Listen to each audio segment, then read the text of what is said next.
everybody, welcome to Smashing Game Time. We are two brothers that go through gaming's back catalog of yesteryear. I am your host, Nick. Across from me at this wooden desk right here that is covered in Airhead sourness is my brother, Josh.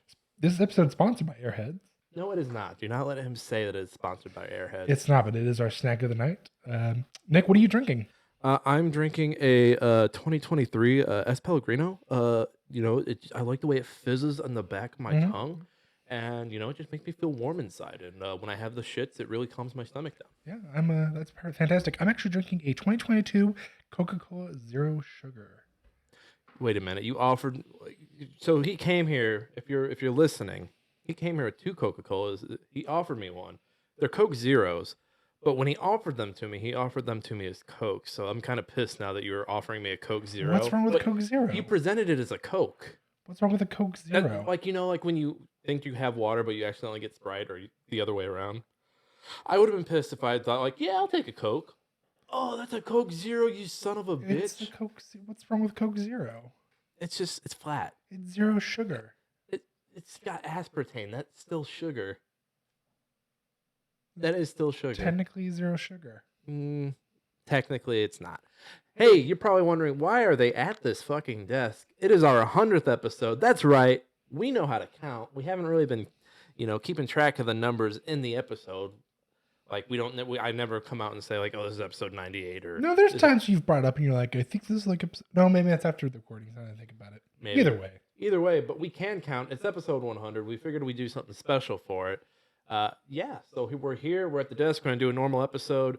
If there's something of value that you'll want to see on the screen, we'll put it up, like the meme later on. I don't even know if I'm going to put the edits in with like the old... we'll do the old news, right? Yeah. This comes out Monday. Yeah. There's no old news though this week, really. I mean, by the time this comes out Monday, the Game Award nominees will be old news. Okay, that's true. That's fair. Old news. So, hey, top of the show, what do I usually do here? Oh, yeah, hey, we're a Trident Network podcast. Go check out our siblings. More about them later. We'll save that for the end of the show. Go find us wherever you get your podcasts. We're on Apple. We're on Spotify. We're over there on Spotify for podcasts. If you're a podcaster, you know what I'm talking about. We're also on Podbean. We're on the YouTube, where you probably can see us right now at this beautiful desk. We're actually at your local library, too. We're at your local library. Believe it or not, they have us on vinyl at your local library. Go check it out. Fuck the algorithm. Tell a friend. That's right. Word of mouth is king here. I can't tell if I'm looking at the camera. I can't tell if I'm looking at the camera too much. I don't know. Can we get that camera out of this room? It's making me nervous. We have to keep it up. It's making me nervous. Well, get him out of here. Just don't look at it. Don't make eye contact. Get him out of here. Do you think it's naked? Wait. So I was watching Regular Show with Gus, and they were what's the guy's name? Pops. Yeah. The big head. He had to give a speech, and they're like, pretend everyone's naked. He's like, I don't want to do that. And then they're like, okay, just spin around. He's like, I don't want to do that either. He's like, well, what do you want to do? Spin around or think about people naked? He's like, I guess I'll spin around. But it's also funny because it's the raccoon and the bird that are talking to him. Mordecai and Rigby. Thank you. And I don't know why I point at the camera. I don't know why you did either. I gotta stop doing it. But they say, hey, think if people are naked. And he looks down at their crotch, but they're like always naked. And it's just like the flatness of their crotch. And I don't know, it was the dumbest thing that made me laugh. I mean, it's a Regular Show. It's a fantastic cartoon. If you haven't watched it and you're an adult, you're not, you're going to miss out. It's fantastic. Watch it. It is so much fun. I think I like it better than Adventure Time now. I still like Adventure Time, though. Adventure Time is still good. I think Adventure Time gets too serious for me sometimes. I can see that. Does Regular Show get serious? It doesn't seem not like really. No, they're serious. more just fuck around. Like Regular Show kind of reminds me of Total Drama Island and just how like fucky it gets. Yeah. And how just like stupid the characters are. I still think it's better than Total Drama Island. Because let's face it, Total Drama Island was only good for 2 seasons? Yeah, and it was weird because they did that thing where like contestants would like not be on a season, and I'm like, why? That's so weird. Why are you doing that? Like I like these characters. Keep them coming back. Yeah, why would you get rid of them? That always bugged me because I've liked the first season a lot, and then the second season the movie season. Yeah. And then the third season I fell off so hard. Yeah. Well, there's a reason why I quit showing. Same thing with Foster's Home for Imaginary Friends. I forget about that one. Everybody does. That one had a weird overlap where it came at the like Etta and Eddie and all them were ending. I think, Hmm. was that one kind of also at the end of like Billy and Mandy was Yep. coming to an end. And so that one had that overlap where it was starting as those were ending, and it was ending as like the Adventure Times and the regular No, shows it and the was ending. gumballs. It was ending at that weird time where they had those. Was it then they had the My Gym Partner's a Monkey? Was that Cartoon Network? Oh shit, that was them. I forget Yeah. about So that. they had that weird phase where they had those, and those didn't market as well. And then they went into Adventure Time, I, and rem- I remember the weird time where they were advertising very heavily this one called Uncle Grandpa. yeah, that shit was fucking weird. And it was so obnoxious. Like I don't know if it's a bad show or not. 'Cause I never watched it, but I just remember the commercials for it were very obnoxious. It kind of felt like they were going for like a human SpongeBob with him, Yes. and I was just like, I'm not vibing with this. I mean, first off, if your name's Uncle Grandpa, you're fucking touching somebody. I mean, Uncle. Oh yeah, it's Uncle Grandpa. Yeah, you know he's Can we say pedophile on YouTube? what can we try? We can try. God damn it. Oh boy. It's funny we're talking about all these shows. I really haven't played much this week. The only game I've really touched at all this week was Thirsty Suitors, which I did not anticipate 100%ing it, but when you're like halfway through a game and you're like, oh, I just got like a bunch of achievements, and then you go and look at the achievement list and you're like, oh, I've only got like 3 or 4 left. 3 or 4 of these Yep. left. I might as well do them. I've been So there. I kid you not. I was laying in bed playing your Steam Deck, by the way, which you have to get before you leave here. Yeah, I know. That's why I said, "Where's my family?" Oh, that's why you said, "Where's your Give me back family?" my family. I thought you were just doing a bit. No. Where's my family? Where's my family? No, so I'm laying in bed and I fight one of the last suitors, and I'm like, okay, I know that I'm near the penultimate boss, or I'm near the final boss. I've got about an hour left in the game. I think it was like 11 o'clock. And I look at the achievements, and it's like, win 50 battles. And this game's really good about tracking all of your stats. So I was like, okay, how many battles have I won? 27. So I stayed up for an extra 2 hours and pumped out those last 23 battles. Jesus. And then there was another one where, so in the game, it's a very good game. I wasn't gelling with it early on, but then as I started doing more stuff, I don't know, because I was like, the skating's very light. It's so easy. It's so hard to fail. The fighting is so easy. It's very light. It's so hard to fail. But there's just, I don't know. I just got into like my happy place as I was playing the game. So there is a an achievement for getting a million point combo, which isn't hard looking back at it, but I made it way harder. I kept trying to just build up my points to equal 1,000 so I didn't have to count on a multiplier. I did that for an hour and failed. I would get to like 800,000 like multiple times. I'd be like, okay, I'm fucking doing this wrong. I need to rethink this. And I was like, okay, I get a multiplier for every time I do a different trick in like a certain amount in a certain order. Oh, I get an extra multiplier if I touch different surfaces, or if I do like a modifier to my trick. And I got it. So I got that, and I hit like a 90 multiplier, and I got it in like 10 minutes. And I was so pissed at myself. I was like, you kidding me? I did this for an hour. And then there was another thing. There was another mode where you have these obstacles that you can do. Mm-hmm. So, for example, you can ollie and nollie in the game, or side ollie as well.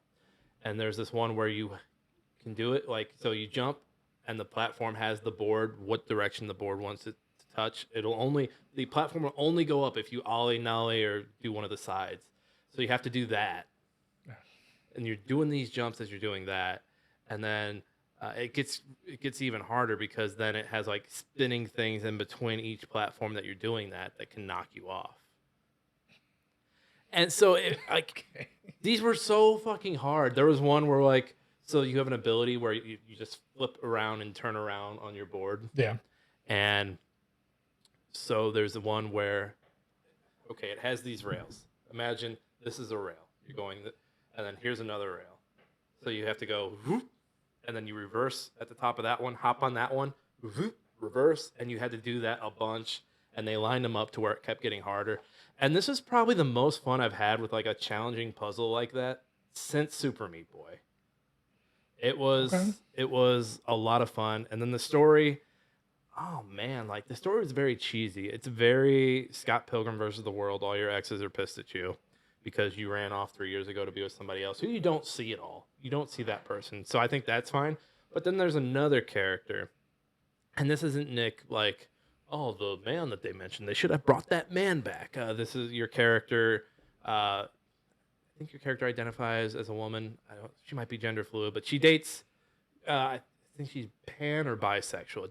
The game doesn't outright say it, but there's a character who doesn't really have any flux in your life, but he's entering your life. He's marrying your sister. He's very like excited to meet you, as opposed to everyone else who like comes back and fucking hates your guts. So I kept wishing the game would introduce him, so like there'd be a blank slate that didn't know how to feel about this guy, about Jala, he's the main character, and they just never introduced him, which I thought was a weird. It's something that I was like, oh, this is gonna happen in the ending. Like your sister's wedding's happening, you're gonna go to the wedding. It doesn't happen. It doesn't happen. But there's an awesome boss fight at the end. I won't spoil it for anyone listening. It's boss. I'm air quoting boss fight because it does a bunch of different things. I'd say it's thematically, it's one of the most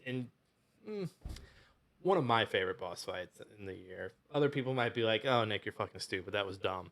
But I enjoyed it. I like the things they're playing with in it. Uh, like I said, I haven't played many games. The other thing I did, you remember the show Becker? Yes. I've been watching Becker. Why would you brag about that?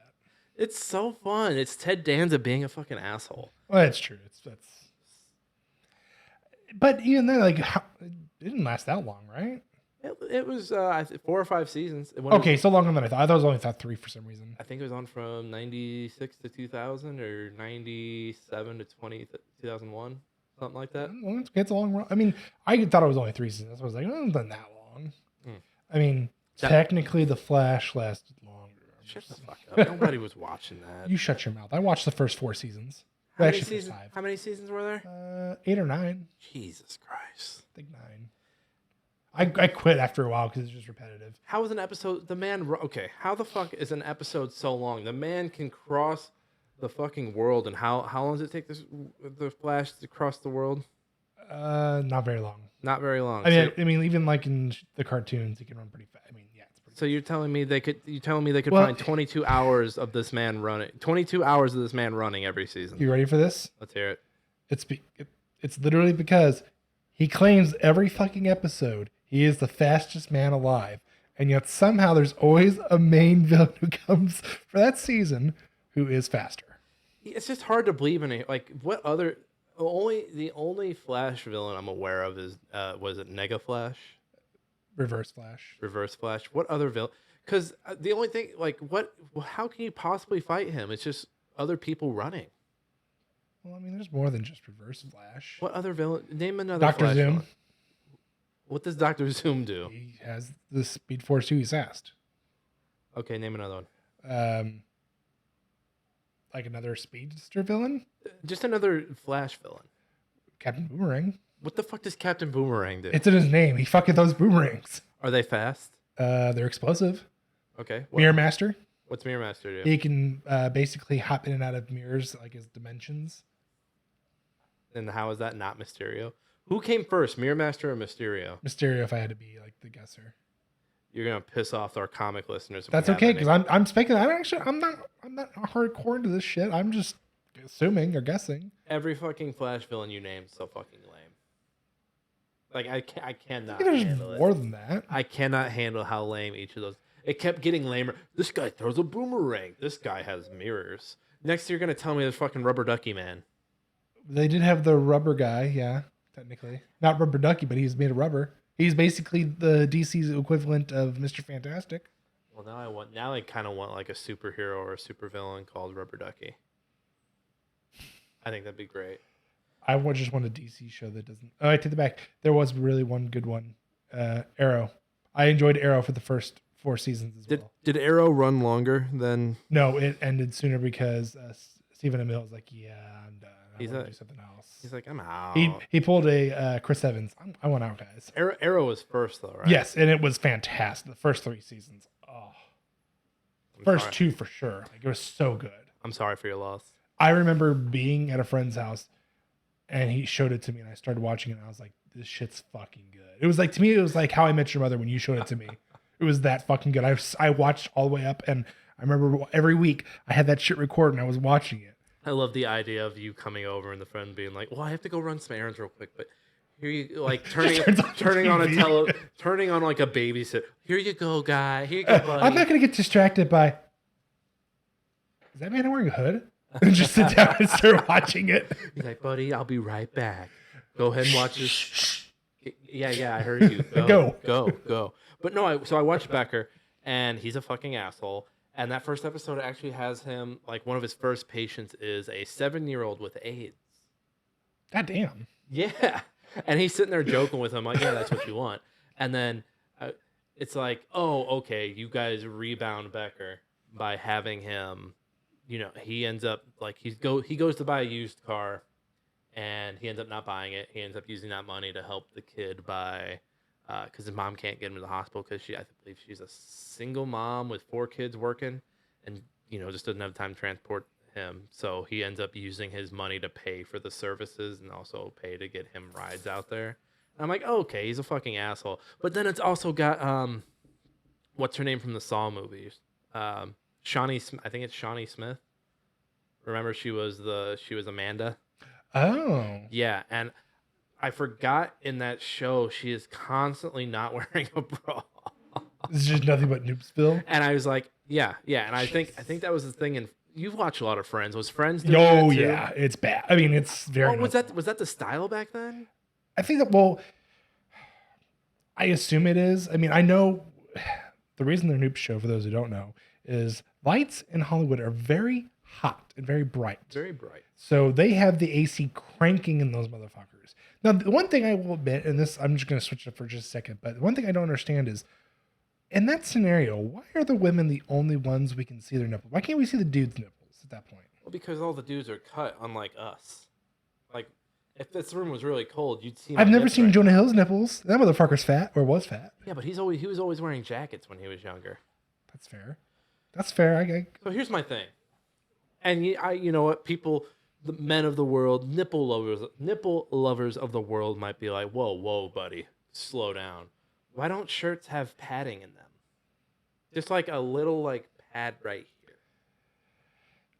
And I'm not saying something that's like, like we have shoulder pads. Like, you have boobs. But like, what if it was a padded shirt? Like, I'm sure that's a thing. I'm sure that's a thing. I agree. I don't know why. It's like, I'm not. I obviously not in the industry. I'm not an actress. I can tell how uncomfortable you are by this conversation. Well, it's because I don't want to I don't want people like, oh, they're pigs or whatever. Like, no, I don't know. I don't have a reasoning behind it, but it doesn't make sense for that. Like, even for now, like maybe in the 90s, maybe made sense. I think the reason I brought it up because I saw it and I was like, oh, I think that was right around the time I started liking girls. Was the time I saw her in that show. I don't know what it would have been for me, honestly. I'd have to think about that. Probably some anime shit. Probably. Other than that, yeah, I've been watching regular show with Gus. What have you been doing, Josh? Well, let me pull up my little handy dandy list because I've been a little busy bee. Oh shit, busy fucking. Ooh, geez. Sorry, a little burp on the live podcast. Yeah. Go ahead, busy bee. What you doing? Yeah. So Dead Space, still working on that. I actually beat the impossible mode, so you motherfuckers won't see me redo it live. Cocksucker. I'll just finish it. Then I've had my 2 reviews I've been working on. I played both of them. I enjoyed one more than the other. I need to write my reviews. So I'll start with the shitty one. Hellboy. Well, weird. I don't mean shitty as in like it was so terrible I wouldn't recommend it. Hold on. Can you spell weird the way weird is spelled in front of me right now? Yes, W-Y-R-D. Yeah, weird. Yes. So basically, it's a 2D basically fighter. I mean, that's basically what it is, and it's not terrible, but it's not my cup of tea. Like it was all fight. Like there was no like gunplay. The story was like at most. Like nothing was really interesting about it. I thought it was. Is it narrative? Is it like I thought it was narratives were like, oh hey, someone says something, you have 3 lines of dialogue. Yes, well, it had those points too, but when you're doing the actual like moving around, like you would actually run up, you'd see whatever the guy you're fighting is in front of you, and you would like fight him. The few things I've seen of it look choppy. Is it like a slow frame Yes. thing on purpose? Oh well, no, it's bad. I mean, it's buggy. It was buggy when I played it. Oh, okay. Yeah, it was not very consistent. So, like I said, it wasn't terrible. A few fixes, few minor adjustments would definitely fix a lot of the gameplay. But at the same time, they don't do Hellboy a service there, in my opinion. Hellboy hasn't been getting service for a while now. That's true. We got a shitty movie out of it. Probably not since the second movie back in what 2005. Yeah, because then we got that shitty. When was it this year or the year before? Was that Harbor? Was that Mr. Stranger Things himself? Was Yeah. that David Harbour? Mm-hmm. I tried watching it and I like puked. Like you should not puke. I theoretically puked. Yes, it was bad. I hated it so bad I puked. I went and saw the people losing their shit over the Marvel. I went and saw the Marvels. Fucking woke Disney, get out of here. Gross. It's like shut the fuck up. Yeah, to those people, I'm like, how did you not watch the trailers and go, this movie's gonna be awful? It kind of looks okay compared to what we've had. I'm looking at it going, I'd rather go back and watch Quantumania. I mean, I'm not over here simping for Marvel or anything, but I mean, it looks serviceable. I mean, I haven't even watched any of the new Loki. I know it just finished. The girl who plays Miss Fantastic seems like she'd be fun to like hang out with.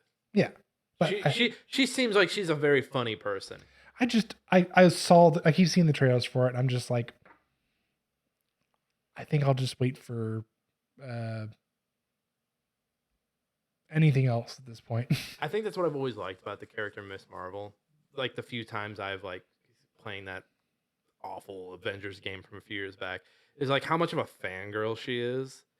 And I think it comes from just seeing how toxic fanboys, fan people, fan whoever can be, and then seeing like the positive stuff, like her positive side of fandom, and being like, oh, this is what it's like if you're not like if you like something and you're not a fucking asshole about it, which is something I think we can all strive towards. Yeah. Like, if there's something you don't like, you don't have to fucking say, you don't have to fucking yuck it. Like, yeah, stuff can be bad, and you can be like, I didn't like this about it, but you don't have to be like, oh man, let me hop on Kotaku in action and call every other thing woke, and then no one knows what I actually like because I like being angry. I like being angry. I'm a fan of being angry. Yes. You got me going again. I'm sorry. Proceed. I just, the only comment I want to make of that is I think the only thing I actually enjoyed seeing the trailer of the Marvels, there's just something about Brie Larson in a white top. I don't know what it is. I think she looks fantastic. You know what? I did one of those things where I was watching an old movie. And when you're watching an old movie, you don't realize that this person was in this. I was watching 21 Jump Street. I didn't realize Brie Larson was the love interest. The very inappropriate high school love interest for Jonah Hill's character. I did not realize that. I did the same thing when I saw it. I was like, oh my God, that's Brie Larson. Hey, Ernie. I didn't realize that, though. I had no idea. I'm not trying to sound like a pig or anything. There's something with her in a white top that just makes me go, she looks fantastic. That's when Josh found out he was attracted to women. Yes. That took me 30 years, but we're there. It happened last week. And why do people hate her? Was it just because of the press junkets he did for Endgame, where her and what's his name got into it? And then she was like bad mouthing the director, I think, for Infinity War. She basically was doing stuff around all that time when right after her movie. Oh, after Miss Marvel. Is it not Miss Marvel? Not Miss Marvel. Captain Marvel. Captain Marvel. Thank you. There's too many Marvel names. There is, but yeah, no. That I just remember there being lots of bad press with her, and there was stuff that was recorded. She basically just badmouthed, like I think it was the director and a couple of her co-stars, and apparently she was kind of a bitch to work with, allegedly. Whoa, Josh! I said allegedly. Whoa. I said allegedly. Whoa. Well, I mean, who else? What's his name? What's it? The new Mad Max? What's it? Tom Hardy's apparently a pain in the ass to work with. I believe that. I hear like people are like, oh, this person's a pain in the ass. This person's a pain in the ass. It's like everybody's a pain in the ass. Some people are just a pain in the ass to work with. Trust me, I'm literally working with one right now. Her literal name is Karen, and she fucking acts like one. Are you doxing Karen right now? Yeah. Do you want to give her address that way? She has the haircut. It's in her blood. It's in her soul. Literally, it's her name. She is a true Karen. I mean, Nick, if I pull her up right now. Can you give it? First of all, can you give us a story about her without getting yourself in trouble? Yes. Okay, go ahead. I had a meeting with her today, actually. Okay. And so basically it's just a weekly update. Like, hey, this is everything that's going on. Let's just check in with you, make sure everything's good. Actually, no, I'll tell you about the story last week. Or the 2 weeks ago. That was even better. So she's having an issue with a certain vendor, basically. And it was like, I'm trying to get this and it's not working. And this is like a month ago. And I was like, yeah, I'll reach out to them. I'll get it looked at. And I reached out to them and they're looking into it for me. And not even 2 weeks later, she emails my boss and CCs his bosses. And is like, I asked Josh about this 3 weeks ago and I haven't heard anything. No one's done anything about it. Basically just like calling me out. And I'm like, I pull up the email to my boss and I showed him like, this bitch, I did it, here's all this, like, I'm showing, like, I've done my work. I've done my due diligence. You're showing your paper trail. And it comes back to being, I get the whole, the customer is never wrong type of situation, but it's like from her or from your boss? From my boss. And he's just like, well, just, I get it, but you can't really trust them. Like you have to make sure everything's done on your end, because otherwise this stuff happens. And I'm like, this is a fucking grown ass woman with her own fucking business.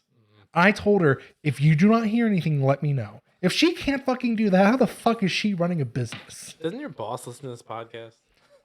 I don't give a shit. This is all going in the episode. That's fine.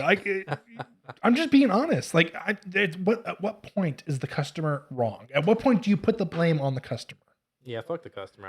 I give two fucks about the customer. Don't get me wrong. If my employee is fucking off and not doing his job or their job, yeah, I'll fucking reprimand their asses. But if I'm doing my job and he told you in an email, Word document or a document, and it says, let me know, and you're going to come back and say it's his fault, bitch, you better fucking hike up that skirt and be ready to fight, because I'll drop your ass right here on the spot.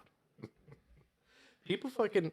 When I worked in retail, that was... Someone hit me with one of, like, okay, no. I know exactly what it was. And it's related to gaming in a way. Fucking... Remember the amiibo craze? Yes, I do. You remember the amiibo craze? Fucking... One of the hardest ones to find when this was first going on was the Marth amiibo.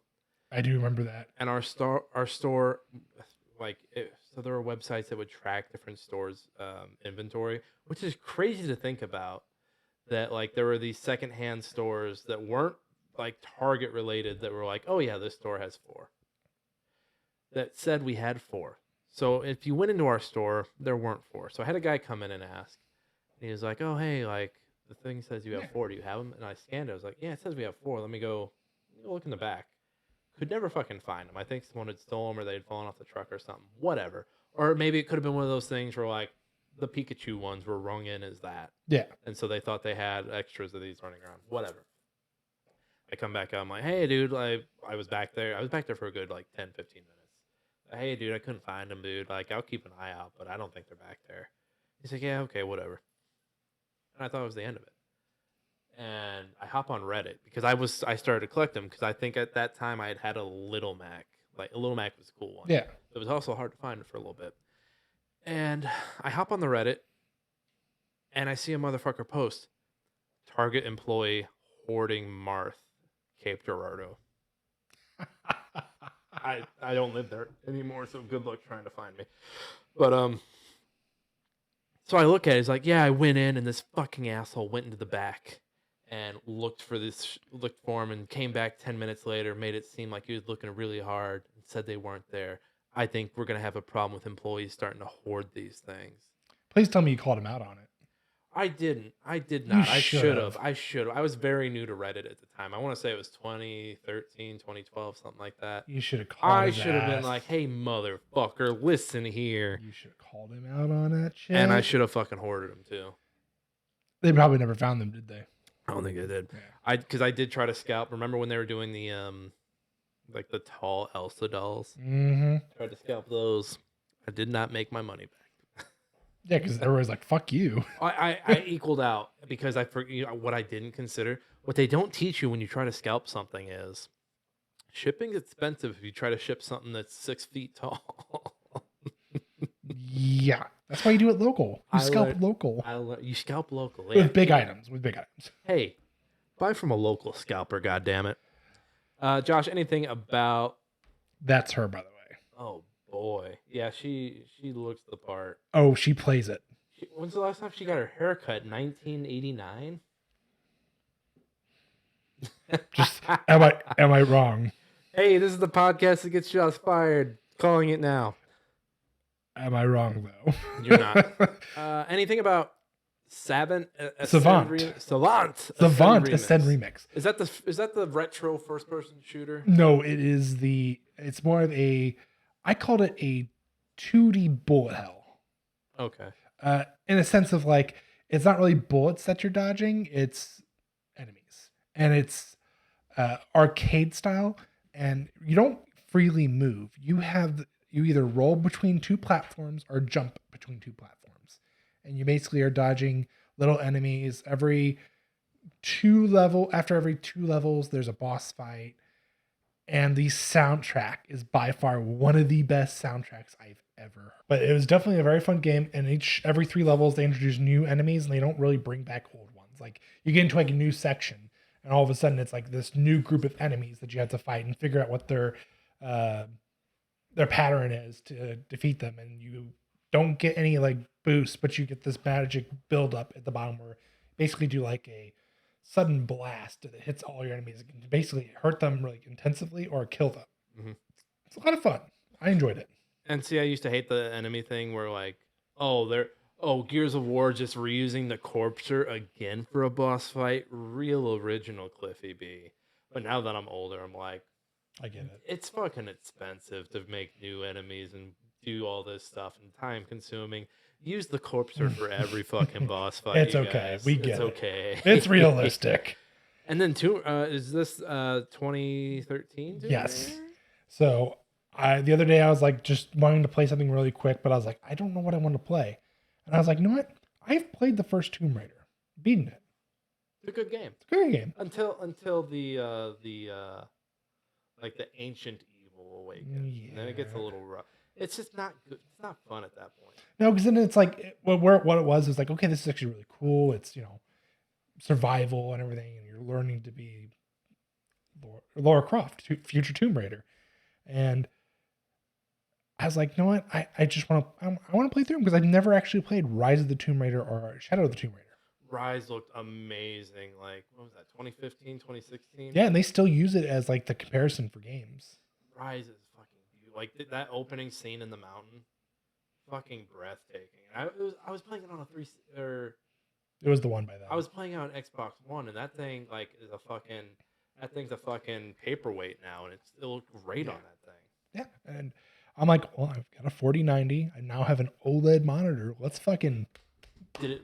Oh, dude! Have you started Rise yet? I have not. But I did turn Tomb Raider. I did start that, and I'm like, holy shit! For a game that is 10 years old, this looks fucking fantastic. The only problem I have right now, and I'm trying to figure it out, is on one of the updates, they changed it to where the ratio for your monitor is incorrect. So mine, it technically fits the screen fine. The only thing is I can't see my health bar, and I can't see like my weapon and how much ammo I have.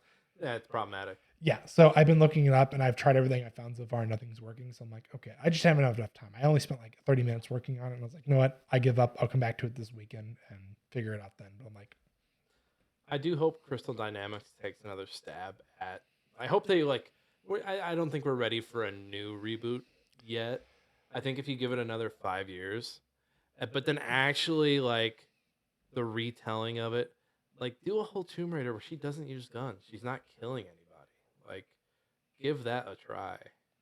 But that always took me out of it because like here's this woman who isn't the character that we've known her for, and she like you kill that one guy in the cave and she has a reaction. She's like, oh my god, I killed that fucking guy, and then right after that you kill like 10 other guys and she just kind of shakes it off like, okay. All right. She's had her taste for blood. She's like, it's getting easier now. You just see her like go off camera, take a line real quick. She kills like her 100th guy and just like smears the blood on her face, and she's like, ah! She fucking sees the big Samoan guy, and he's like, Laura, are you okay? And she starts tweaking. Did they kill that guy? I think he dies after. He's in Rise because he's with you at the beginning of Rise. I think he dies in Rise though. Does he die at the beginning? I don't Because know. they fall down the mountain. They fall down the mountain. I think he dies in Rise because he's like the only, him and her are the only survivors from the first one, isn't it? Oh fuck! I think you're right. Because I know the captain dies pretty early. It was very much like they had that first game had kind of like a survival horror angle to it. Yeah. Even before, because that first guy in the cave kind of is giving vibes, you know. Yeah, but the whole time he's like, "Well, I'm trying to protect you," and it's like I'm almost curious. Like I don't remember all of, like the collectibles you get if it talks about him at all. But he's like the only one who's like hiding. Everybody else is like, "Oh, I'm a Samoan pirate. I'm gonna fucking steal all of this shit and I'm gonna get off this island." Those are good. Those are good games. You've got me wanting to revisit them. I don't know why they tried to do multiplayer. Nobody needs that. Yeah, I realized now that I have to do those achievements too. And I was like, I don't even know. I saw there's people who are still active in it. And I actually saw one a couple of days ago. Someone's like, I'm working on the achievements. Anyone want to help me? And people are like, yeah. I'm like, dude, I just don't want to get ready for that. I just got to put on there. I love that shit. I'm happy about that because it's like, cause I remember you back on the 360 when you were working on Fear, those achievements. I remember you had to borrow Anthony's Xbox to do that. I completely, you know what? I completely forgot I did that with Fear. And that really was a fucking dark time in my life. And I'd appreciate it if you'd stop bringing it up. I just remember that. I was like, that is the most, like, I don't know if I was that dedicated at that point. I was like, dude, that's some fucking dedication. You get a second Xbox just to knock out the multiplayer achievements. Well, and I feel like I came into Fear like a year or two after the fact. Yeah, well, it was a dead game nobody, already. Yeah. There was nobody playing. And this was at like peak 360. So it was kind of crazy to me that. But you got to think at that point, we had Gears. We had Halo 3. It's the people still playing Halo 2. I mean. Well, and fucking. Like now, if like something like Fear came out and nobody was playing, they'd fucking, all right, we're killing the multiplayer. It's out of here. We're not taking up the server space. But back then, they're like, okay, let's just let it run. We keep the servers up. Yeah, they'll keep that one server from '98 still running. The one guy we got. It's okay. We'll keep it up for you, buddy. Anything else on the game radar, Josh? No, I've got too much to do and not enough time in the world. Game of the year for us is coming up. We have to start planning for that. I didn't know what you meant by that in the text message. I thought you were talking about these ones. I'm like, couldn't we do it before? But then I picked up what you were saying and I was like, oh fuck yeah. We're talking about the Game Awards and then like a text later it was our game of the year, but I didn't say our game. Yeah, that's why I was like, why don't we just do it this weekend? And you're like, wait, what? You're like, what the fuck are you talking about, Nick? Just fucking just do it. Just call me. Just your text message is fucking confusing, man. You don't know where to put your periods and your apostrophe S's and. Hey, oh my eyes. Keep Savant on your list for Song of the Year, Josh. Dude, it's definitely the soundtrack of the year. Like it. That and the one you introduced us to. Which one I introduced you to a lot? The Last Spell. Yeah, The Last Spell. That shit was fucking good too, dude. Both of that's what I got. It was like The Last Spell, fucking shit with that one. One of those songs is my ringtone now. Oh no, the Firewall Escape. Remember Firewall Escape? It was the one where you're in the phone and you're trying to update the phone, and it's got all those like techno beats.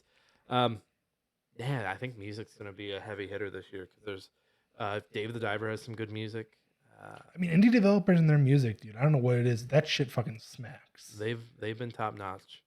Speaking of indie developers, Josh, you ready to do some news? Do you want to do the meme first? Let's do the news first. Okay, that's fine. Read all about it. Latest football scores. Morning paper. Morning Star. Paper, mister? It's time for old news. Okay, news time. Let's see here. We've only got one piece of news. The Game Award nominees were announced. Whoa. What? Let's run down the list. You can have the Excel sheet up here. We're not gonna look at the fucking streamers of the year. I don't give a shit. Oh no, I skipped that shit. I don't fucking care. Let's see. All right, the category. Wait, I want to view all categories. Okay. So say what you will about the Game Awards. They have a very clean website once you get to the categories. Oh yeah, it's fantastic. So I'm gonna pick. Let's see what's standing out. Let's do best debut indie game. All right, and your nominees for best debut indie game are Cocoon, Dredge, Pizza Tower, Venba, and Viewfinder. And I think that's a very, very competitive, contentious. Is contentious the word? It's a very contentious category. I could see any of these winning, if I'm being honest. I haven't played Venba, but it looks cute. I think honestly Dredge. You think Dredge takes So it? Dredge to me for all of them has definitely been like I think I've heard more of Dredge. I think for me it goes Dredge as what I've heard the most of outside of like popular, AAA titles. Then Pizza Tower because God knows every YouTuber talked about that. Yeah, YouTubers are annoying. They are very annoying. And then Cocoon. After that, like I don't even think I remember Viewfinder. Viewfinder kind of reminded me of The Witness, but you're using like you would take a picture. Like let's say you took a picture of this desk and you're trying to cross that gap. You take a picture, set the picture over there, and that. That was that one. Okay.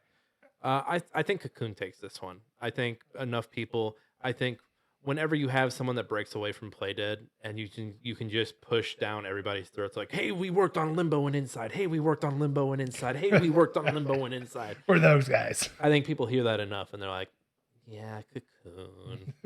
Which, going into Cocoon, I was very worried because the last game that was from Limbo and Inside, people was that Midsummer, Somerville game from last year. That's right. And that one was very shaky. I know. I feel like the last time we had somebody from some place make a game, they made the game and then left. What game? The Callisto Protocol. They founded it and then left, and it's like. And then they did that piss poor DLC that made everything a dream. I'm sorry if I'm spoiling Callisto Protocol for you. That was the most fucking irritating thing too. But the game ended on like a higher note. I'm like, okay, I'm interested to see what happens after. Yes, it's like okay, they're going to stop whatever's about to happen, and then they're all, like they did interesting things with Survivor's Guild, and then the fucking DLC just undid everything. It was a big fuck you. It kind of felt like they knew they were going to close down. They're like, fuck this. We got to tie up loose ends. Tie up loose ends. And they didn't, though, because we still have, what's her name, left the planet. Spoiler alerts. And then the doctor was leaving, too. They didn't even tie up loose ends. You know what they did? They fucking untied everything. I enjoyed Callisto Protocol for what it was. Like, yes, it was fun. I enjoyed the beat 'em up mechanics. There could have been more enemy variety, but once they introduced the two-headed enemy, yes, that was enough variety for me at that point. Yes, I enjoyed it enough to be like, dude, this is really fun. I mean, it's not a Dead Space, but for what it is, the spiritual successor to it, I enjoyed it. It was very hectic. It was giving me kind of gave me Riddick vibes a little bit. I can see that, yeah. Just with all the punching and everything, and the guns for sure made me think of Riddick. And it was a very panic ridden. Like remember the freight elevator thing that you ride, and there's like 14 or 15 enemies that drop.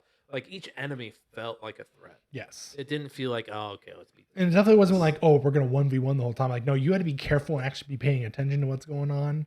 I think how that whole situation ended up will end up in our biggest disappointment for our game of the year stuff. So I mean, it was such a good game, and the DLC pissed me off more than anything because I 100% of that bitch too, and then all of a sudden the DLC comes out, and I have to re-rent it. I have to play the shitty DLC. I'm not going. What category do you want to look at next? Did you make sure you put our picks in? By the way, you picked Grudge. I picked Cocoon. I don't even know if I can do it with my. No, Mr. Smartphone over there. Womp womp womp. No, we'll do it later. I'll do it. Do you want a pen and paper? Do you got a pen and paper? Paper. You might just have to fucking go chop a tree down. Oh, here we go. Oh shit. That's right, folks. We're doing it the old-fashioned style. We're doing it live. You hear that? That's paper, sons of bitches. Back in our day, this is all you had. All right, so best debut and best debut. Debut is a weird word, by the way. D.I. Cocoon and Reg. All right. Do you just want to jump into best independent game from there? Let's do it. All right, so a little caveat with this one. Dave the Diver is nominated for Indie Game of the Year. Dave the Diver is not a fucking indie game. And I've been saying this all year, haven't I, Josh? You have been saying that all year. I've been saying this all fucking year. Everyone else has been saying it too. It's you fucking normies. No, I don't mean, care. so like, is this like the Grammys where you have to actually like you have to put yourself in to get nominated, or is it's chosen It's amongst a group of individuals and then it's journalists. It's games journalists. They have oh, so it's kind of like how sports are. The okay, journalists are so there's a bunch voting. of has-beens. It's people around the industry. People who have Yes, that's why watched Dave the or Diver is on this category. a has been. Uh I think as much as I hate that it's here, I think Dave the Diver takes this. What were the other ones in it? Oh, Cocoon. I'm sorry. I'm sorry for our audience at home. The nominees for Indie Game of the Year are Cocoon, Dave the Diver, Dredge, Sea of Stars, and Viewfinder. I think Sea of Stars. I think Sea of Stars was more disappointing than it was good. I still kind of want to get it, honestly. I think Chained Echoes was a better Sea of Stars. Okay, well, I'm gonna put Sea of Stars, and you're gonna go Dave the Diver. Dave the Diver. But just know, whenever I'm not voting for Dredge, my heart is saying Dredge. That's fair. No, that's fair. Let's see here. Oh no, it's the website's at the annoying phase where it wants me to vote for everything, so I have to like back out. Vote for it, you bitch. Vote for it. Give us your email so we can pester the shit out of you to donate. Vote for it. Oh wait, I'm quoting Beautiful Joe now. Good, just go for it. Oh Jesus. Moving on. Next category. Moving on. Let's do. See, best ongoing. Best on. Ooh, yes. The nominees for best ongoing are Apex Legends, Cyberpunk 2077, No. Final Fantasy 14, That is a very strong contender. Yes. Fortnite, Very strong contender. Yes. Genshin Impact. It's definitely between Fortnite and Final Fantasy, and I kind of want to give it to Final Fantasy. I think it'll go to Final Fantasy. I think there are more people actively playing Final Fantasy. That being said, Fortnite did just have its biggest Comeback, weekend. yes. Like its biggest weekend ever. Well, it's because they finally went back. I mean, it's everything. Like it's what? Is it one version 1.0 map, or is it like whatever it was? Like They're jumping around because they just added planes back. Like Jesus. today, as of today. So like Fortnite, I think so in my opinion at least, if you have to rely on going back to what you were, you've hit a wall. Well, but I think there's a lot to be said that Fortnite can go back. No, but that's true. But if Final Fantasy 14 went back, people would be like, this is the part of Final Fantasy 14 Dude, you hated. Yeah. Well, that was actually one of the jokes someone brought up. Like, could you imagine if Final Fantasy 14 went back to 1.0, like before they did the rebirth? Remember how bad it was? Yeah. Yeah. It's like, yeah, there's a point. Like, yes, if you can do it well, like Fortnite has been doing, I agree 100%. Bring it back. But it's also a short-term thing. I have a friend who thinks that the OG playlist is going to split off into its own playlist, and it will also have a different map. So that I think my buddy thinks there'll be two separate maps, kind of like how PUBG started to do before PUBG died. I think recency bias will put Fortnite as the winner on this. I still think Final Fantasy 14 because it's their content has been like phenomenal. Like they're not letting People are still getting married. people are still getting married. They got a new class this year. The content has been superb. Like it's what WoW should be, but I feel like WoW has they're relying now so heavily on classic. Mm. And even then classic's starting to get bombarded because now they're getting into the Cataclysm age And they're going to have to do a WoW Classic too. this is Classic 2.0. You know, I'm surprised No Man's Sky is not nominated here. I'm glad it's not because there's nothing really. I mean, what was their latest content? I forget now.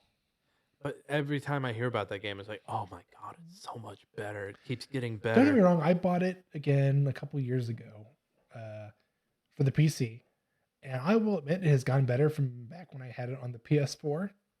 Jesus Christ, that game is old. Yeah, I know, but it's like, gee, like it's now what it should have been, but we were spoon fed so many lies. Yeah, out the gate. So you got those written down? I sure do. Let's do games for impact next. This is always the tricky one. I think they do a better job defining it. For a thought-provoking game with a pro-social meaning or message. The nominees are Space for the Unbound. I've heard of it, haven't played it. Chance for Sonar, that is the game about language and symbolism and putting symbols together. Goodbye Volcano High. I think that's the narrative base. They're all furries and they play guitar. Chia, which is the girl that can transform. I think that kind of looks like a little Gator game a little bit gameplay wise. And then there are two more: Terranil and Venba. My heart wants Terranil to win because I think the idea of taking like a city builder, but doing the opposite of like we're taking all this shit out so we can get the creatures back is great. But I think Venba will probably be the favorite here. It's a darling. Anyone who's played it loves it. I think Venba will take it for sure. And I also think Game Pass starts to creep into some of these because voters are going to vote for games that they've played. And if you have I think a lot of people have Game Pass, and with it being on Game Pass, it's going to happen. Yeah. I think Venba gets it. Venba gets it. All right. Though my heart will always carry on with Terranil. Let's see here. Innovation and accessibility, which I don't know why they don't list like what the game did for accessibility. I know, I agree 100%. I don't like, what am I voting on here? I'm confused. Black and white? Like, come on. Like, yeah, is there a color setting? Like, what's going? Like, is there color blindness? Yeah, no, I'm assuming we would have to look it up, but it's like, wouldn't you put that? Like, even like the composer section, like talking about like their soundtrack or their audio, it gave you the composer's name. And it's like, you can do that, but you cannot tell me what the fuck these games did that are innovations in accessibility. Recognizing software and our hardware that is pushing the medium forward by adding features, technology, and content to help games be played and enjoyed by an even wider audience. The nominees for innovation and accessibility, you're going to hear this first and be like, what the fuck? Diablo 4, which I guess just did a really good job of scaring people away and nobody plays it anymore. Forza Motorsport, and I imagine they have a lot of accessibility. Oh yeah, it's like making the game more accessible. Look at me using the word to define the word. Hi-Fi Rush, Marvel's Spider-Man 2, Mortal Kombat 1, and Street Fighter 6. Street Fighter 6, they may be talking about and I forget what it's called, but they have the button layout where you don't have to remember combos. You just like, okay, if you press Y and up. right. Like, you're not having to remember combos. You just having to remember when to use your abilities. Like, when's the best time. So that might be what they're referring to. If I was a betting man, I would believe this would be a popularity contest. Are you aware of what Spider-Man 2 is doing for innovation and accessibility?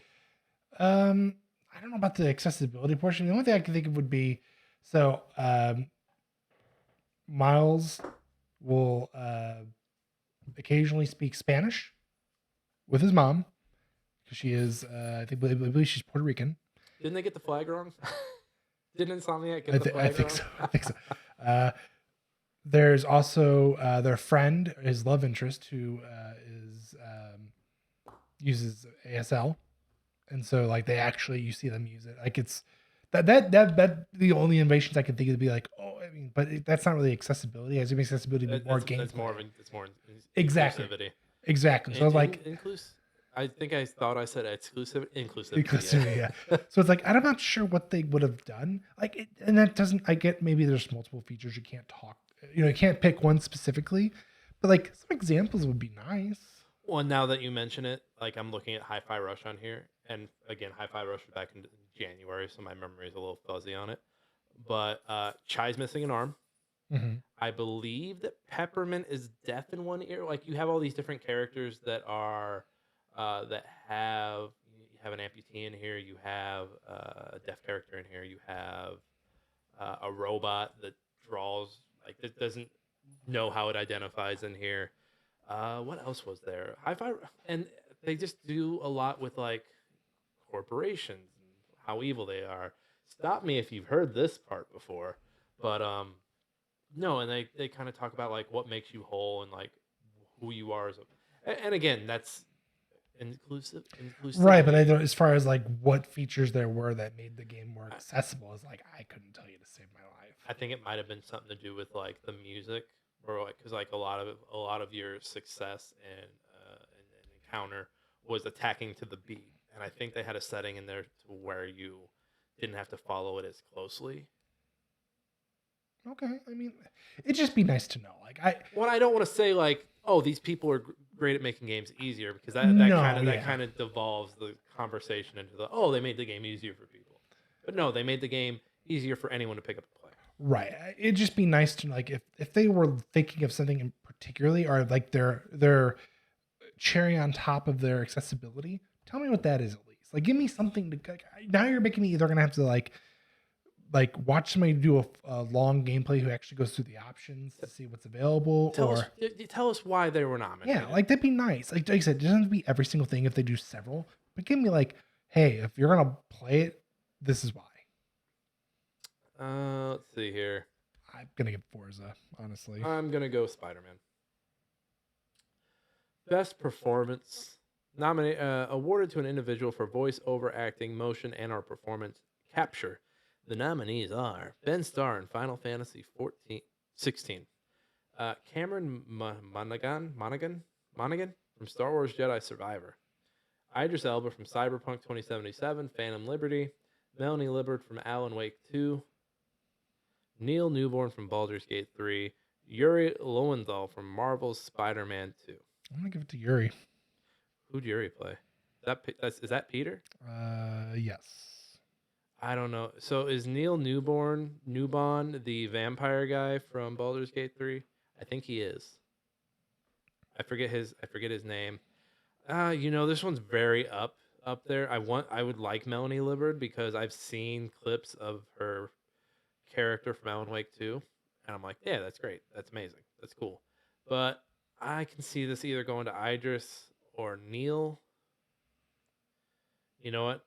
They're probably it's going to be a total like not political thing. Kotaku in action's fucking bleeding into my brain right now. It's going to be a total like it's going to get more eyeballs on them. I think Idris Elba is going to get it because he'll give an amazing speech. The Game Awards are political, man. They're political.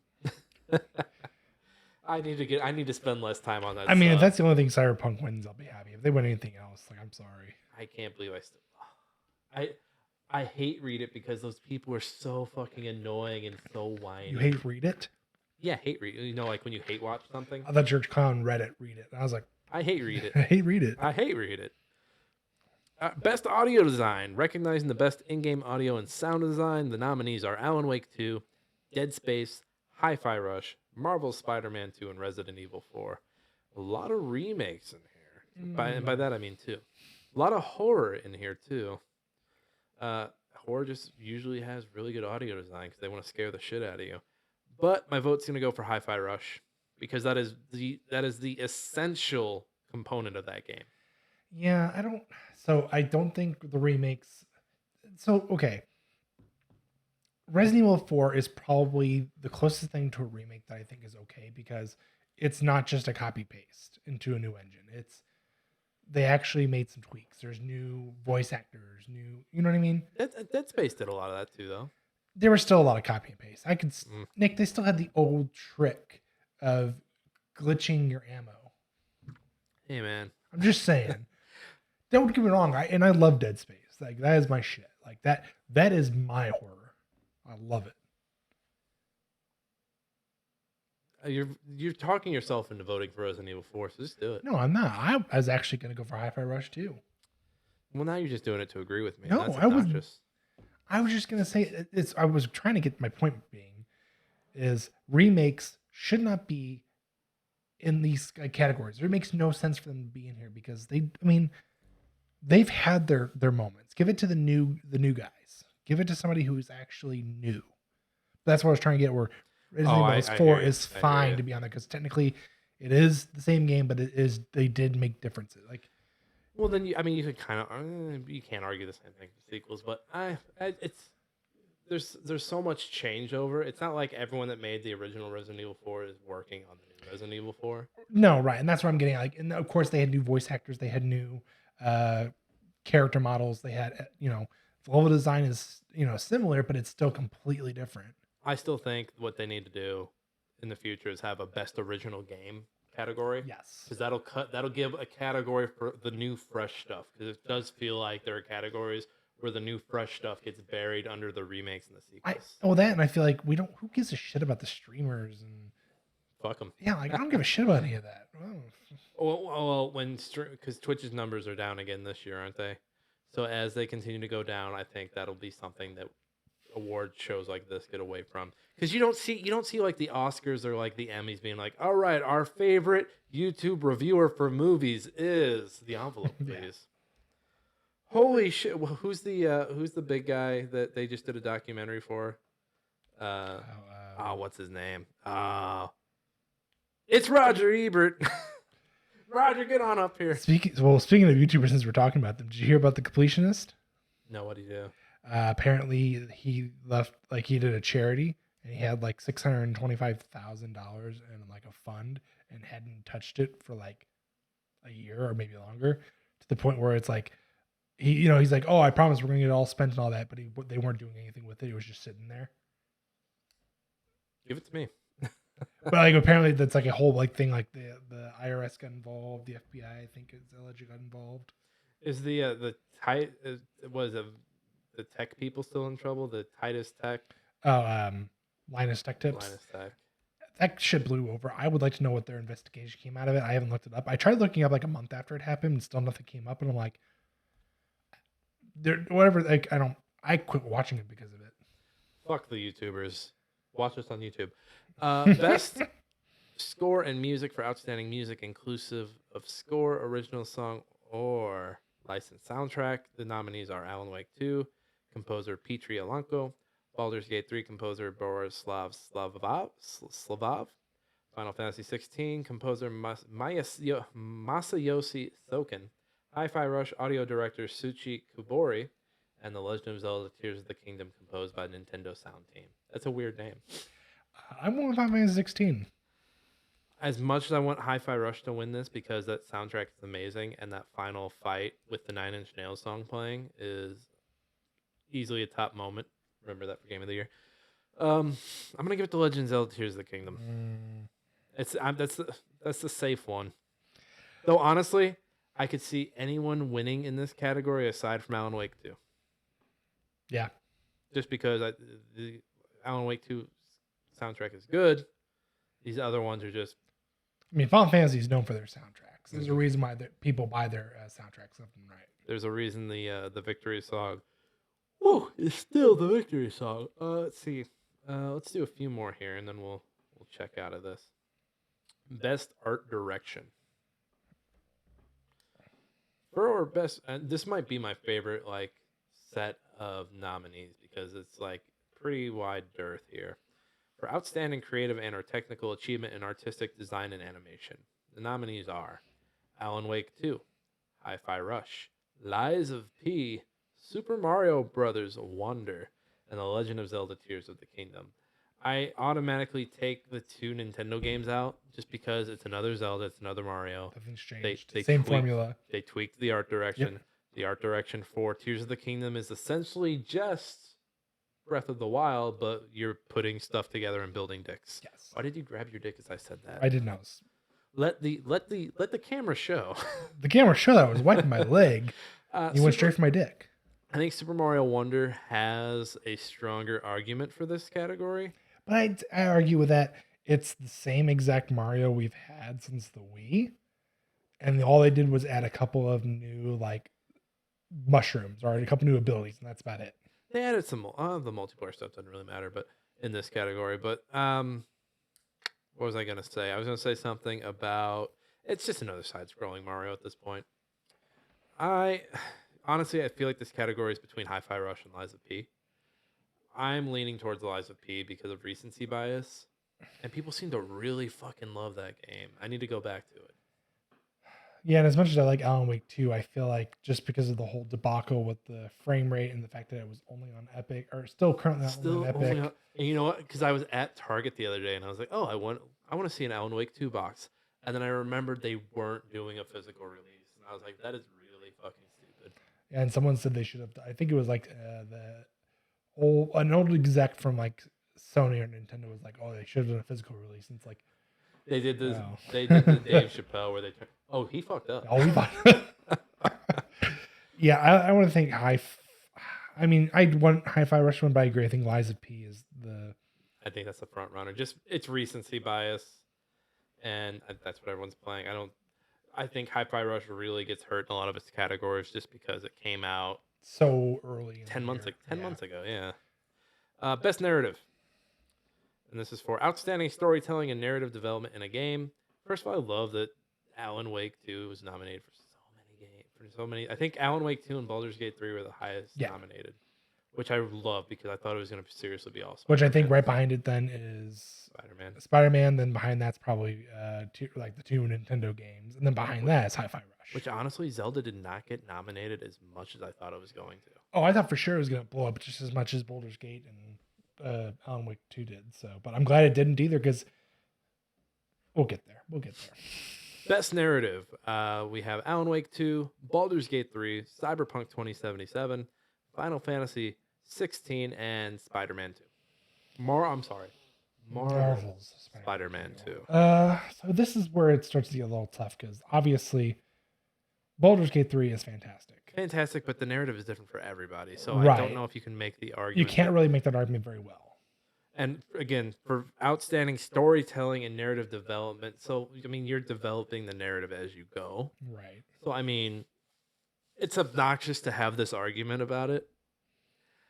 I can kind of see it winning. I want to play Alan Wake 2. I'm going to get it on Epic. I'm gonna put on my big girl panties and I'm gonna buy I Alan get that Wake skirt 2. and buy it.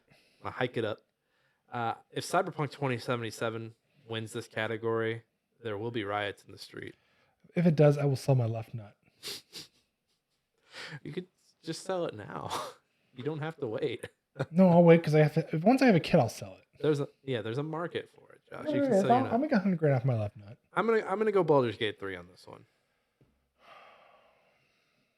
I honestly think Alan Wake 2 is gonna get Banshees of Inisherin, like be one of the most highly nominated things of the night, and then not win Not win anything. anything. Yeah, I can see that. It's still too fresh. And it's only on the whole digital situation. Is stupid. Don't get me started. It really limits who can play your game. It really does. Especially the whole. I mean, Epic alone is like, dude, you've.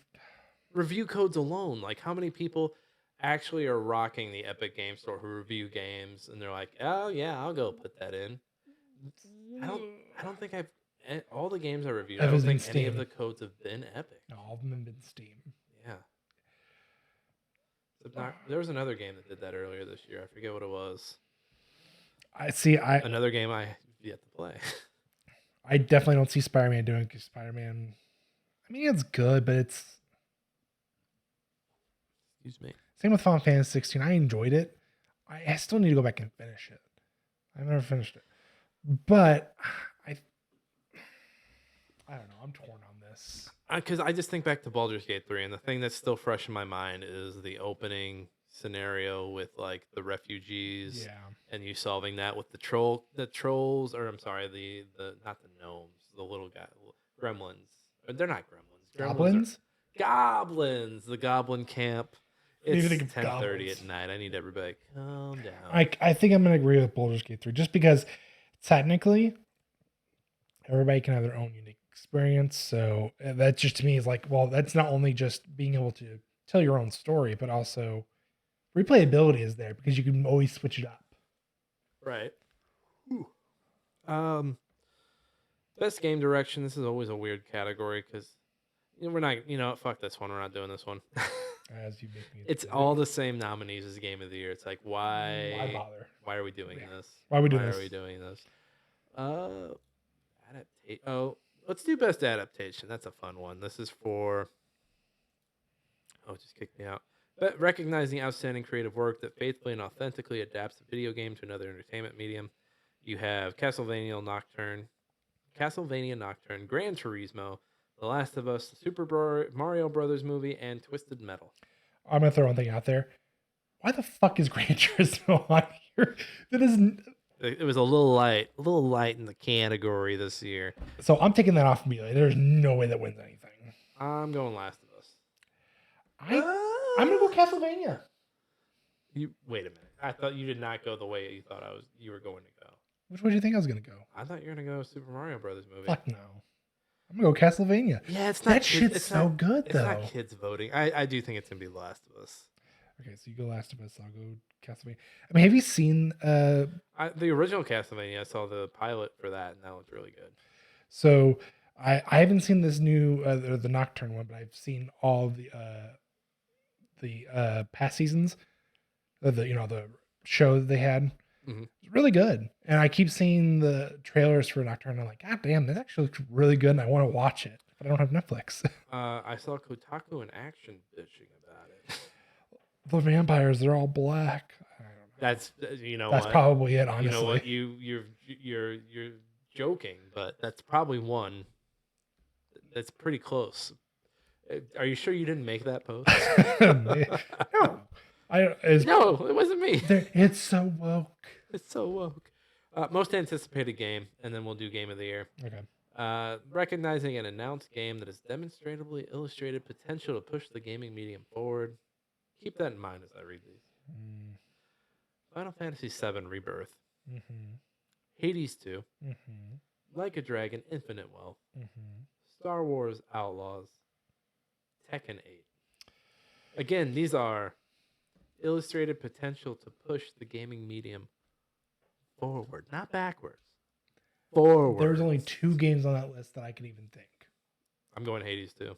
I was thinking either Hades 2 or Final Fantasy VII Rebirth. I'm going Hades. I'm gonna go Rebirth. I'm gonna go Rebirth. All right, last category for us. We're not doing all these. We're not doing all these, guys. Come on. We did that last year, and you know how long we were here for? It was like a 4-hour recording, wasn't it? Kind of. Game of the year. Yeah, that's right. I looked at the camera very menacingly, recognizing a game that delivers the absolute best experience across all creative and technical fields. The nominees: Alan Wake 2, Baldur's Gate 3, Marvel Spider-Man 2, Resident Evil 4, Super Mario Brothers Wonder, and The Legend of Zelda Tears of the Kingdom. I was so close to guessing all these, by the way. I was one off. I was one off as well. I did not have Resident Evil 4 in here, I didn't have Mario on here. and I had Resident Evil was on this, and I had Hi-Fi Rush on here. I don't remember what I had instead of Mario. I didn't honestly. You probably had Sex with Hitler on there. Sex with Hitler 3D. I'm sorry. Oh, somebody, did you see in the last episode? Someone posted a comment on the YouTube video and mentioned that there is I forget what the game was. Oh, the Little Nicky Game Boy Advance game has a mini game where you stick a pineapple up Hitler's ass. And so I told that person, did you just Andy Dwyer into our camera? I did. We need to emulate that game so we can see. It's a Game Boy Advanced or Game Boy Color game. I forget. It has to be Game Boy Color. It has to be. We need to play that. I'm gonna shove that pineapple so far up Hitler's ass. But before you do that, I need you to pick a game of the year. I already picked it. These are heavy hitters. If this goes to Spider-Man 2, that is everything wrong with the world. Yes. Because Ubisoft needs to stop working on these Marvel games and get back to making Resistance and trying new things like Songs of the Deep, which wasn't a hit, but it was an okay game. Let's be honest right now. I'm tired of these AAA companies coming in here and taking all these awards.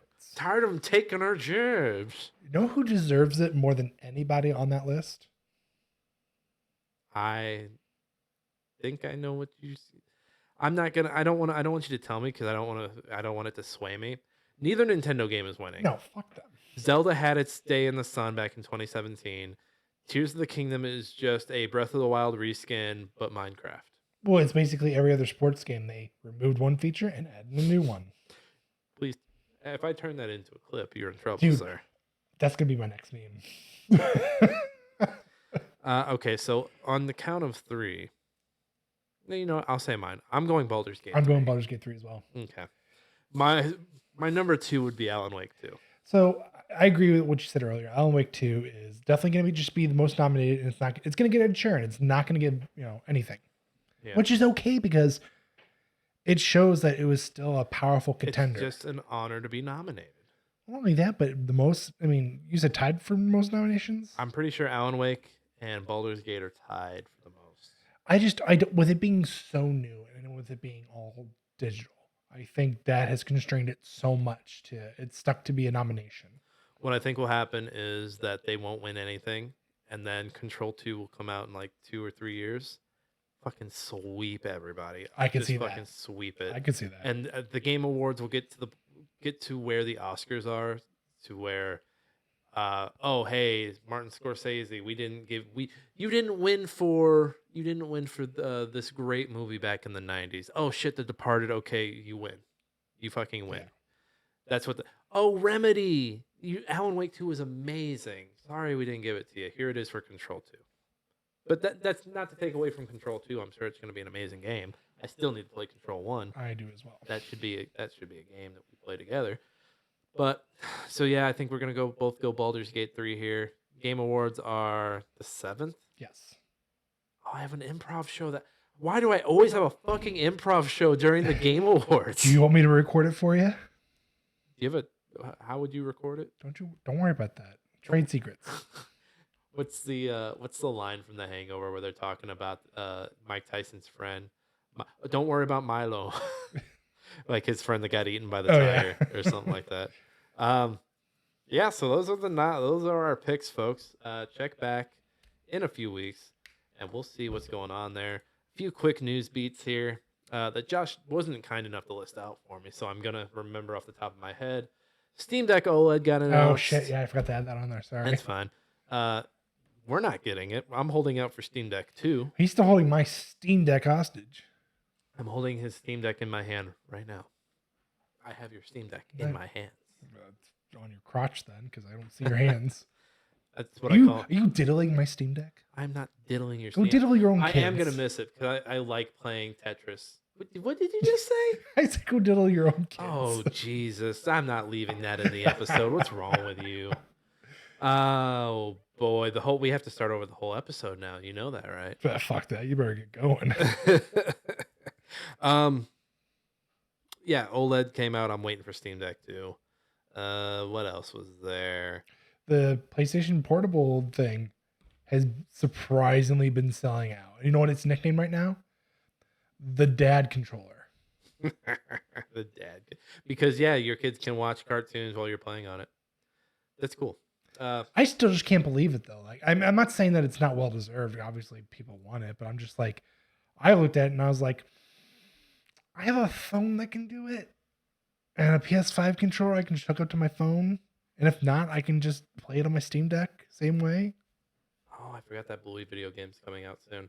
Let's see. Other news. Fortnite leak reveals skins for Invincible, Omni-Man, and Adam Eve.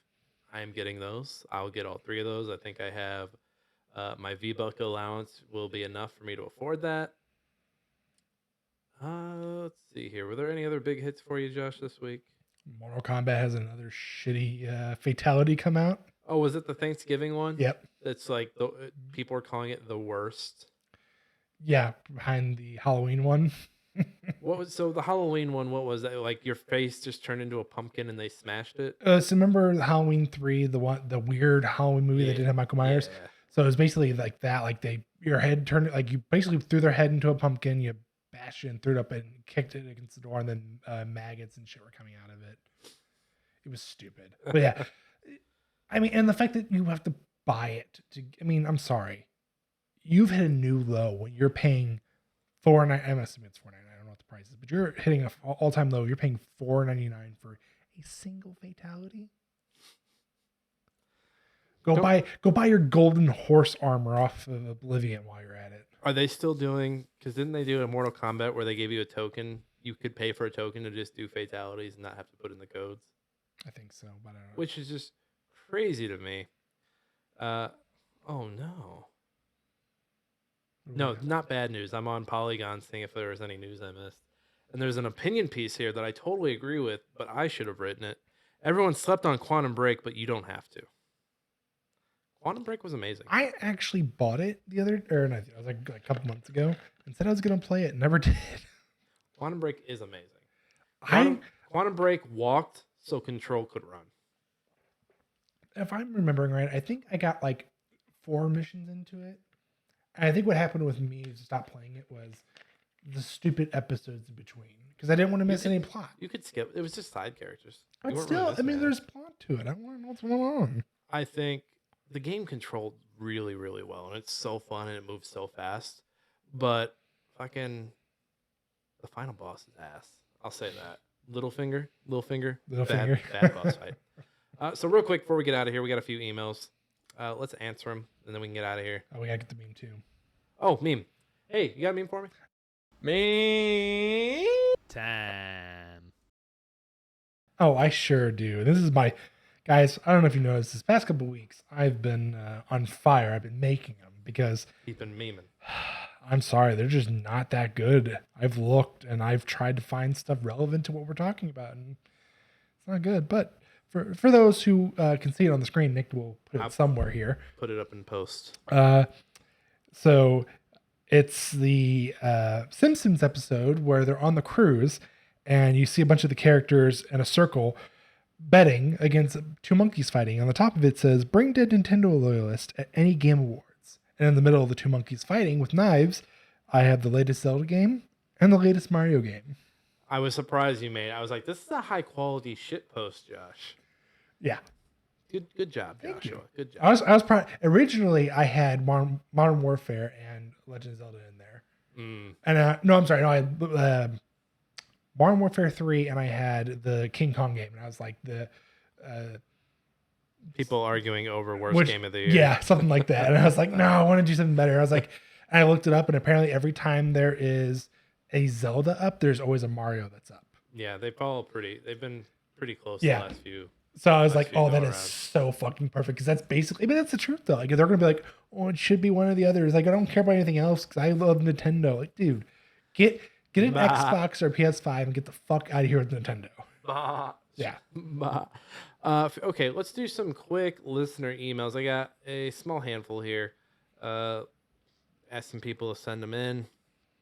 And some people delivered. Not all of you. You know who you are. We're disappointed. Disappointed. All right. So from Ronald in Springfield, biggest lesson learned from the podcast. I don't think we've had that question before. It takes a lot of time. Mm. I mean, think about it. We're 100 episodes in. Obviously, you spend the most time in this because you edit the shit after. I think I have 2, and that's part of one of them. I think one is that everyone that does a fucking podcast is faking it.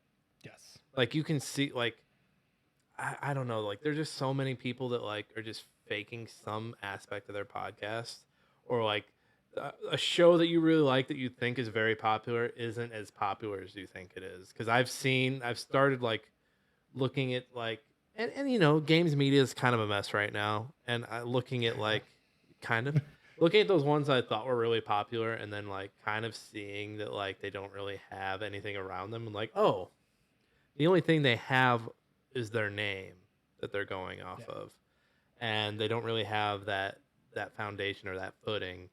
And so just kind of having that wool pulled off my eyes, like, oh, everyone's struggling out here to get the numbers. Everyone's fucking phoning the numbers in. And then the other thing, like you said, it's time. It's a lot of time. And you know, knowing that it's not going to be perfect. It never is. There are times where I have you guys all send your voice tracks in, and I'm like, oh, these are shit. And I just end up using the one single track from the OBS recording.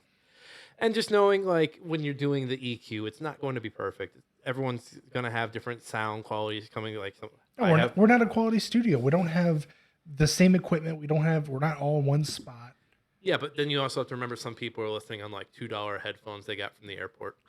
That's also true. And no matter what you do, you're going to sound like shit in that I mean, no matter what, ear. 60% of them are wearing AirPods. So as long as you get that 60%, you're Gucci. And they're almost about to get hit by a bus, but they can't hear it because they've got their AirPods in. Next question from Terry in Kirkwood. Hey, another local person. I don't know what Springfield Ronald is from, but if you want to give us your address, Ronald, next time, let us know. Yes, we'll put it out there live so people can mess with you. Terry in Kirkwood wants to know, the noms are out for Game of the Year. or I'm sorry, the noms are out for the Game Awards. Any snubs in any of the categories? I think Hi-Fi Rush should have gotten Game of the Year, like nominated Okay, for so it. I think other than the Nintendo games, the Nintendo games pull that shit off. It's the same shit every year, guys. Well, at least this one is. Well, Nintendo, like you can't do it and not have something for Nintendo. Okay, you could have picked something. Any of Pikmin 4. Pikmin 4 was, you know what? I think like looking at Zelda, Pikmin 4, Mario, Advance Wars came out. I believe there was a Fire Emblem this year. Nintendo's had a busy fucking year. They have, but let's face it, Mario is the same side-scrolling Mario we've had since Wii. But it's the second best reviewed side-scrolling Mario of all time. I I believe. could give a shit at that point. I know. I I'm know. just saying. I know. And then Tears of the Kingdom, like you said before, it's a reskin. You know, I'm honestly surprised Tears of the Kingdom wasn't nominated for more. I don't think it was. I don't think it was. I don't think it was robbed. deserved. I don't think it was robbed. I'm just surprised that it wasn't like people like just drooling to get it nominated. I don't think it's worth Game of the Year. I think for sure, like a Pikmin, or I'll even take the Fire Emblem. I'll even take the Advance Wars reboot. Don't play footsies with me while you're answering questions. Did I kick you? You kicked me. Oh, You played sorry. footsies with me. Other than that, I'm surprised Liza P didn't get more nominations. Yeah, I thought Liza P should have gotten a couple more too. People were very, very I'm hip on it. surprised Armored Core didn't get anything for their sounds or voice acting. Well, no, so those weird like category one. The categories are always weird between the action and the action adventure. Yeah. Honestly, I think this is it's a strong year. Like, I'm not going to sit there and be like, oh, the Game Awards are rigged. There are people out there who think Hogwarts Legacy should be up for Game of the Year. The same people who watch Harry Potter every fucking Halloween. Oh, they're right up there with Disney adults. So fucking obnoxious. It's so annoying. Well, I'm gonna go watch Harry Potter. Well, you gonna stick that one up your ass? Who gives a shit? Again, and I think I said this, it was either before the show, like fandom. No, I said this when we were talking about the Marvels. Like, fandoms can be toxic. And I think it gets to a point where if you like something too much, it becomes the positive toxic positivity becomes a thing. That's why that character is still so endearing to me, because she's like a fan of them. But again, I haven't seen the movie, so maybe I'm part of the problem. But she doesn't seem like if Captain Marvel were to blow someone's head off, I don't think she'd still be sitting there like, oh, Captain Marvel. I look at Harry Potter and people who are like, oh, okay, so you're gonna get those people like, well, all these guys like Marvel. The difference between Marvel and Harry Potter is Harry Potter is following around a 15-year-old boy who's basically going through puberty as he's running through all these different girls and he's horny as hell. And he ends up fighting a bald dude with Josh, no nose. I'm starting to think you didn't watch the same Harry Potter I did when we were growing up. I mean, no, it's the people that like, I'm a Ravenclaw. Yes. Or it's the same with Star Wars. It's like, oh, Rey Skywalker, really? It's like, shut up. shut up. I mean, yeah. Get in the fucking locker. It's the people who are trying to argue that the new Hunger Games is going to be great. No, it's the same damn thing. That's fine. Emma. It's like they're like, oh, it's gonna be fantastic. No, it's the same. It's the same. We already know what's gonna happen. I'm just throwing it out there. I know it still looks fine. It looks good. I still want I to see think it. people are doom and gloom. My foot is really hurting from earlier. I don't know what happened to it. I don't know. I didn't. I might have the gout. Let's just move on to the next email before you upset me about the movies that you're hating. Continue. Go ahead. Wes from Harrisburg wants to know, what's the hardest part about reviewing games? We were both write video games reviews. Try not to just completely shit on the terrible ones. That is hard, because it's getting easier because I feel like I can find a nugget of good in something, and I think that goes back to wanting to find positivity in this negative world. I think the hardest part is just creating that thesis at the beginning, and so for example, Thirsty Suitors review. It's a game that has cooking elements, and I was like, oh, I'll work that into my review somehow. Fucking can't, because I work cooking elements into my Dune Spice Wars review. because I was like, Spice, get it? Oh, Jesus. And now, like, I'm looking back, and I'm like, you fucking asshole, you Could fucking, have saved that. I could have fucking saved that for a review that deserved it. I mean, so like I said earlier with Savant, I absolutely loved it. Like there was not a moment in the game that made me go, "This is stupid." Like don't get me wrong, I got frustrated playing hard mode at first because I always play the hardest difficulty. So like there's moments where I was like, "Whatever." I enjoyed every second of it though. Where with like Hellboy, it was hard to keep my attention, and I'm like, okay, I have to play this long enough to be able to like justify a review. Like I'm not gonna play it 10 minutes and go, "Oh, this is the worst game of my life," and I refunded it. Unless it's Remnant 2. Shut your fucking mouth. No, so the thing is, like, if it's a game I really like, because I'll be very positive. Like, okay, I need to say something bad. I need You have to at least I throw need it. to bring it back. You have to have the sandwich method. Yeah. Positive, well, or either way. So like one, positive or negative, the opposite in the middle, the meaty stuff, and then back to a positive or negative, whatever it was. But also, if I can't find something super bad, I'm not gonna fucking be like, the pause menu looks like a dick. I'm not gonna go out of my. I don't. You're not gonna find that one. I'm Like, not gonna go. I'm not gonna go digging for it. no, usually it's, and for me, it's like, I'll just like try to pull something where I'm like, I wish they would have done this a little better or have a more direction here, but it's not a bad thing. It's just maybe there's a spot that could have spent maybe another hour on. Josh was reviewing Mario, and he was like, "Where's Link at? There's not enough Link in this game." This is not my Link. Not my Link. Biggest disappointment of the year, Frank from St. Louis. Hey, local boy, Frank from St. Louis. Biggest disappointment of the year. Could be a game, could be anything. Callisto Protocol. Yeah, that one hurt. I hurt so bad. I can't. Was that this year? The DLC was this year. I think the game was technically last year though. So I think mine was players getting taken off of Paramount Plus, but I can't remember if that was this year or late last year. On the financially recover from Callisto Protocol. It could have been so good. They really set the stage. My whole thing is you founded a new studio. You didn't like the way your game went, and you said, "Fuck it, I'm leaving again." What the fuck? What the fuck do you think is gonna happen when you do this again, guy? You founded this new studio. You founded it, or you were a founder, and you left. Oh, I just thought of what my other disappointment is. Super Meat Boy Forever. That was depressing too. It came out on Steam this year. Yeah, that one hurt. Last email, and then we can get out of here. Josh can drive home. Go to my bed. Drunk off his Coke Zeros. And Yes, my half Airheads. A little over. No, I'm keeping the Airheads here. You can have them. Ooh. Something you hope to do in the next 100 episodes of Smashing Game Time, asked Tom from San Francisco.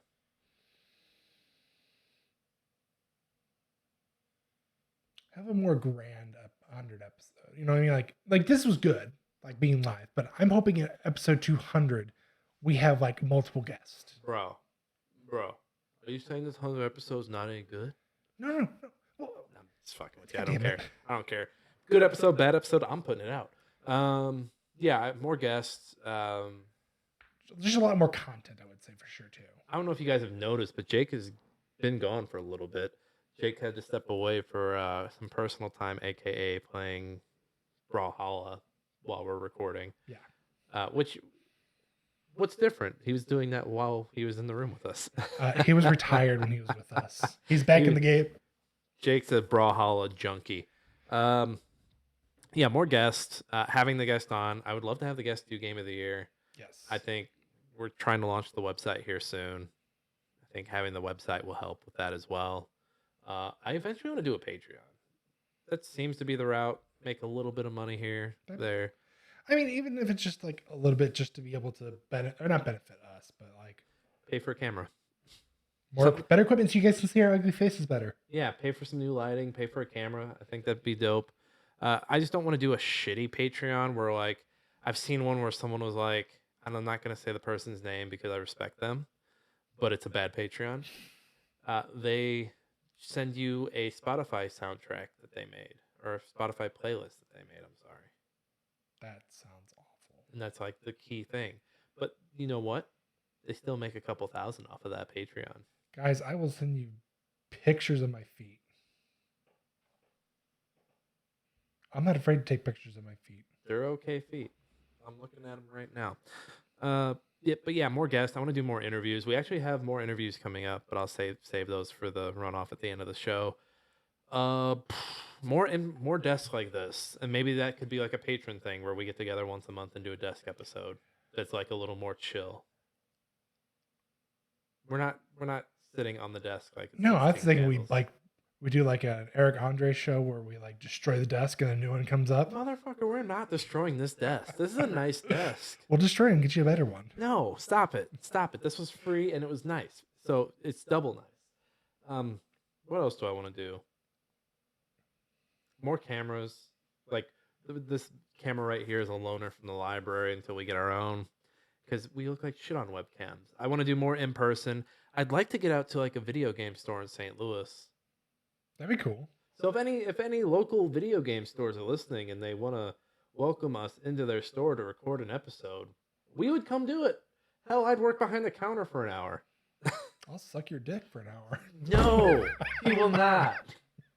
He will not. All you're gonna hear the whole time is He will not do that. Son of a bitch. Jesus. Wow. That's We're what not- he'll say. Jeez. I hate you so much right now. Oh, it's so worth it. Yeah, hey, that's the show. I'm closing this laptop. Jesus Christ, what's wrong with you? Hey, everybody. Ooh. You can find me on Twitter at That Kaufman. You can also find me on Twitch and YouTube at Nick Fat Knight. Not that I'm doing much over there right now, but keep an eye. You never know when I might get that itch. You can also find my reviews on Game Chronicles, Thirsty Suitors, and Slay the Princess are my latest. 2 bangers in a row. I don't often get that. No, it's very rare. My next one, I did the preview for Last Train Home, and now I'm doing the review for it. So I'm just like, ugh. But that will be coming soon, so keep an eye out for that. Josh, where can the people find you? You can find me on OnlyFans at I'm just joking. You can find me anywhere really at I'm Josh Saying. I also write articles or game reviews for Game Chronicles.